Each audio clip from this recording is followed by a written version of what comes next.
ஈரோட்டுல நடைபெறும் விஜய் பிரச்சார கூட்டத்துக்கு வருபவர்களுக்கு பாஸ் கிடையாது, அனைவரும் வரலாம்னு தாவேக நிர்வாக குழு தலைமை ஒருங்கிணைப்பாளர் செங்கோட்டையன் தெரிவிச்சிருக்காரு.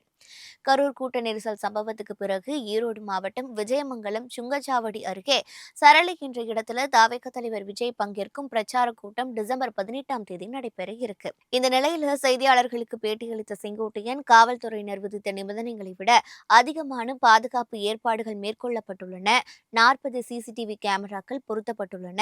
24 ஆம்புலன்ஸ்கள், 72 மருத்துவர்கள், 120 செவிலியர்கள் முழு மருத்துவ உபகரணங்களுடன் பணியமர்த்தப்படுவார்கள் என கூறப்படுது. கூட்டத்துக்கு வரும் அனைவருக்கும் தண்ணீர் பாட்டில் வழங்கப்படும். கழிப்பறை வசதிகள் மேற்கொள்ளப்பட்டுள்ளது. 60 ஏக்கர்ல 4 சக்கர, 20 ஏக்கர்ல 2 சக்கர வாகனங்கள் நிறுத்துமிடம் ஏற்படுத்தப்பட்டிருக்கு. 1700 காவலர்கள் பாதுகாப்புக்கு அனுப்பப்படுவார்கள் தெரிவிக்கப்பட்டு இருக்கு. இந்த கூட்டத்துக்கு 14 நுழைவு மற்றும் வெளியேறும் வாயில் அமைக்கப்பட்டு இருக்கு. 10,000 தொண்டர்கள், 25,000 மக்கள் விஜயை காண வர இருக்காங்க. பாஸ், QR கோட் என எதுவும் கிடையாது. அனைத்து ஈரோடு மக்களும் விஜயை காண வரலாம் என செங்கோட்டையன் தெரிவிச்சிருக்காரு.